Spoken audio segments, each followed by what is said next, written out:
That dream of escaping to, like a charming cottage on the wild Atlantic way. Yeah, we all have our versions of it, right? And judging by all this research on Irish pensions, it seems like you're serious about making yours happen. It seems like you've really done your homework on this. You've definitely got the basics down, which is great. So we both know Ireland has that three-pillar pension system. You've got the state pension, occupational pensions, and then the private pensions. But is it really like, one of those three-legged stools where you absolutely need all three to be stable? I think that's a perfect way to think about it. The state pension, you see, it gives you that basic safety net. But one of these sources I was looking at said that if you only rely on that state pension, your living standards could seriously drop. Like we're talking a 50% reduction for some people. Whoa, 50% less Guinness. Now that's what I call a retirement crisis. Oh, So exactly. we have got to beef up those other two legs of the stool, the occupational and the private pensions. And, I noticed in your notes you wrote something about how starting early, even with small contributions, can make a huge difference because of this magical thing called compound Oh, interest. absolutely. One of the sources I had actually gave a really good example. Let's say you start putting away €100 every month at age 25. So when you hit 68, and we're assuming a decent growth rate here, you could be looking at over €200,000. But here's the catch. If you wait until 35 to start putting in that same €100, you'd only have about half that when you retire. Wow. Just 10 years can make that much of a difference. That's a no-brainer. Starting early it is. It really is incredible. Okay, so speaking of making that money work harder, what about that tax relief in the Irish pension system? That's got to help, right? Absolutely. That tax relief is a really great tool. One source I saw broke down exactly how a higher rate taxpayer could save a bunch of money on their contributions. Can you refresh my memory on how that actually works? Basically, you're getting the government to help you save for retirement. Let's say, just as an example, you're a higher rate taxpayer, right? And you put €100 into your pension. Well, you get a 40 of those euros back because of that tax relief. So it's only costing me €60. Exactly. You only pay 60, but your pension grows by the full 100. That's amazing. It's like a secret discount code for your retirement. Now, this makes me wonder about those additional voluntary contributions, the AVCs. Is that another way to kind of like supercharge those savings and get the absolute most out of that tax relief? AVCs, yeah, those sound like a good idea. But before I go crazy with contributions, we got to talk about picking the right kind of pension plan, right? Right. My research mentioned these defined benefit and defined contribution schemes, but I got to be honest, every time I hear those terms, I kind of zone out. Yeah, I can see how all that gets confusing. It sounds way more technical than it needs to be. It really does. Think of it this way. Imagine you're at a bakery. Okay, I like where this is going. So that defined benefit scheme, or DB as people call it, that's like you going up and ordering a slice of your absolute favorite pie. It's already made, cut into portions, and you know exactly how big a slice you're getting when you retire. Okay, Yeah. sounds pretty good, but also maybe a little, predictable. Yeah, exactly. So what about the defined contribution then? Is that where things get more exciting?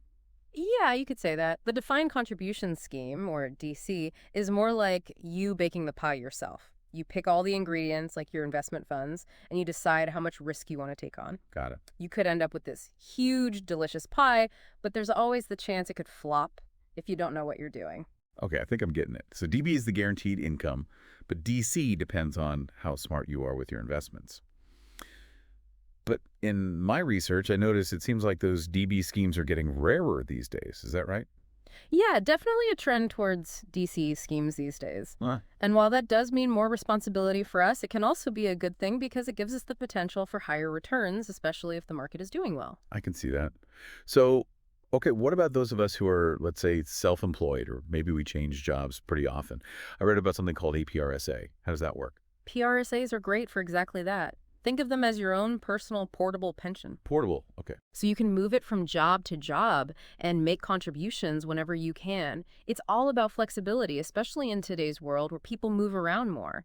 But, you had a really good point in your notes here about common mistakes people make when it comes to pensions. One thing that really jumped out at me was how career breaks can affect things, especially for women. Yeah, and one of the sources I found said that if someone takes a 5-year career break, their pension pot could be a third smaller.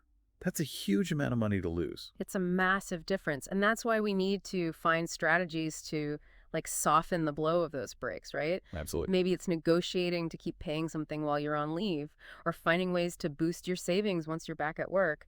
The important thing is to be proactive. Yeah. And, even with the best plans, sometimes life just gets in the way. And honestly, trying to understand all the financial jargon is like a whole other challenge. I feel like I'm the only one who gets lost in all those terms. No, not at all. I think a lot of people feel that way. Good to know. But you're right. Understanding the basics, like that compound interest we talked about, and your risk tolerance and diversification, that can make all the difference. Don't be afraid to ask questions. Use the resources that are out there because when it comes to your money and your future, knowledge really is power. I like that. But let's face it, even if we do everything right, there are still things beyond our control that can affect our savings. Like, what about these low interest rates we've been seeing? Yeah, that's a valid concern. Lower interest rates usually mean lower returns on investments, unfortunately. Makes sense. But that's where diversification can really make a difference. When you spread your investments across different types of assets, you're kind of cushioning yourself from those risks. So instead of putting all my eggs in one basket, I should be like, creating a whole bunch of baskets with different types of eggs. Is that what diversification means? Exactly. And the good news is it doesn't have to be super complicated. A lot of pension plans already have different funds to choose from, usually with different levels of risk. I think your research even mentioned target date funds, which automatically shift your investments as you get closer to retirement. Oh, yeah, that's right. Like a set it and forget it kind of thing. Exactly. Although I know better than to actually forget about it. Yeah. But while we're talking about the bigger picture here, one thing that really got my attention was the government's plan for this auto-enrollment thing. That seems like a pretty big deal. It really does feel like a big change for how we think about retirement, at least here in Ireland.